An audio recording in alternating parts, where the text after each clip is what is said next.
ओम शांति। 10 तारीख के बाबा के महावाक्य हैं। शिव बाबा कहते मीठे बच्चे, ज्ञान की पॉइंट स्मृति में रखो तो खुशी रहेगी। तुम अभी स्वर्ग के गेट पे खड़े हो। बाबा मुक्ति, जीवन मुक्ति की राह दिखाते हैं। प्रश्न, अपने रजिस्टर को ठीक रखने के लिए कौन सा अटेंशन जरूर रखना है? तो उत्तर है, अब बाबा कहते अटेंशन रहे कि मनसा वाचा कर्मणा किसी को दुख तो नहीं दिया। अपना स्वभाव बड़ा फर्स्ट क्लास मीठा हो। माया नाक कान से पकड़कर ऐसा कोई कर्तव्य न करा दे, किसी को दुख न दो। अगर दुख दिया, रजिस्टर खराब हुआ, बहुत पछताना पड़ेगा। बाबा कहते हैं रजिस्टर खराब न हो जाए, इसके लिए अपने हर कर्म पर बहुत बहुत ध्यान देना है। धारणा सार है।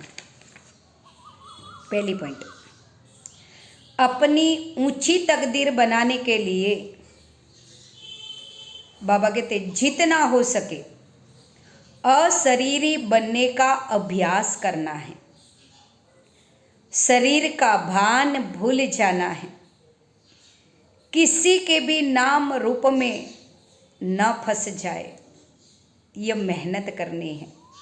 बुद्धि किसी के नाम रूप में लग गई तो फिर योग नहीं लगेगा, परमात्मा की याद नहीं आएगी। तो ध्यान रखना है। दूसरी पॉइंट, अपनी चलन का चार्ट रखना। कभी भी आसुरी चलन नहीं चलनी है। दिल की सच्चाई से नष्ट मोहाबन भारत को स्वर्ग बनाने की सेवा में लग जाना है। वरदान है आज का, माया के रॉयल रूप के बंधनों से मुक्त विश्वजीत जगत जीत भव। बाबा कहते माया के रॉयल रूप को पहचानो। अलग अलग रूप से माया आती है ना, माया के रॉयल रूप को पहचानना है। जब माया जीत बनेंगे तभी बाबा कहते विश्व का राज्य प्राप्त कर सकेंगे। सार है वरदान का, मेरा पुरुषार्थ, मेरी इन्वेशन, मेरी सर्विस, मेरी टचिंग, मेरे गुण अच्छे हैं, मेरे में निर्णय शक्ति अच्छी है, मैं बहुत होशियार हूँ। बाबा कहते यह मेरापन माया का रॉयल रूप है। माया ऐसा जादू मंत्र कर देती जो तेरे को भी मेरा कर देती है सब बाबा का, फिर भी अपना समझने लगते हैं। इसीलिए जब ऐसे अनेक बंधनों से मुक्त बन एक के संबंध में आ जाओ तो माया जीत बन जाएंगे। माया जीत ही प्रकृति जीत, विश्व जीत, जगत जीत बनते हैं।